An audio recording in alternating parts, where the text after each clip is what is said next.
This is PlayStation Plus or Minus for the August 2017 Vita games. Except they aren't actually Vita games like I thought.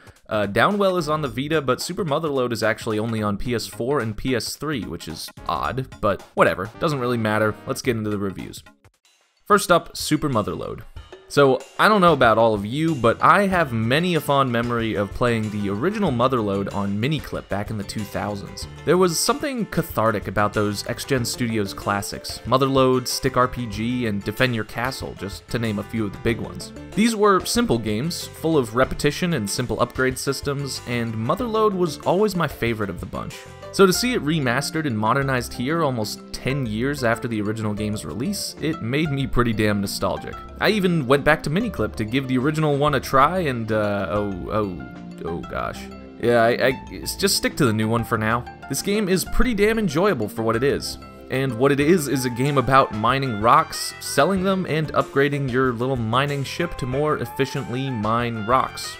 I mean, there's a bit more to it than that. There's single-use explosive items, checkpoint stations at certain depths, and a story? Yeah, there's actually a somewhat intriguing narrative here, but it wasn't actually what really compelled me to keep playing. I just wanted that sweet, sweet money. Unfortunately, the game doesn't really ever evolve past that, unless you count different colors of dirt and higher numbers as evolution. But I enjoyed my time with Super Motherload. Nostalgia or not, this game scratches that same gaming itch that Killing Floor 2 and even stuff like Harvest Moon and Stardew Valley, as weird as it is to put those games in the same category as Killing Floor 2, but really it's all about that feeling of progression. So if you're looking for more than just a somewhat artificial feeling of progression that really just amounts to busy work, you can give Super Motherload a pass. But if you're some kind of weirdo like I am, Super Motherload gets a plus.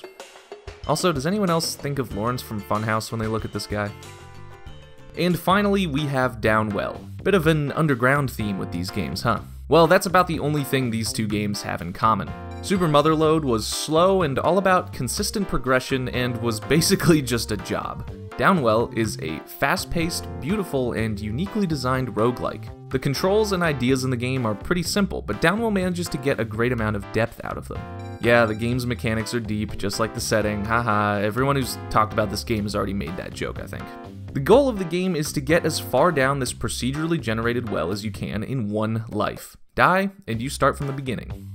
Jumping in midair fires your gun boots, landing on enemies or the ground reloads them, and there's gems to collect and spend on items, gun mods to find which also serve as health and ammo boosts, and a few other little ins and outs that are honestly best discovered for oneself. Oh, and don't use the Virtual Boy filter. I found this blue one very soothing though. But here's the interesting part of Downwell. The only buttons are left, right, and jump. They made a game that looks this cool and is this mechanically deep and entertaining using only 3 buttons. That's pretty impressive to me. And it doesn't feel cheap and boring like some other games that one might be inclined to compare this to. It feels fast, modern, and exciting.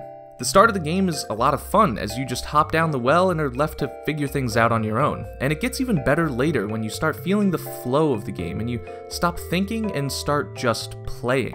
You can play the game slow and methodical, but the game really encourages a fast approach to rack up higher combos and get more gems. At the end of the day, Downwell is satisfying, elegantly designed, and tough as nails, and can be enjoyed for an hour or two by almost anyone.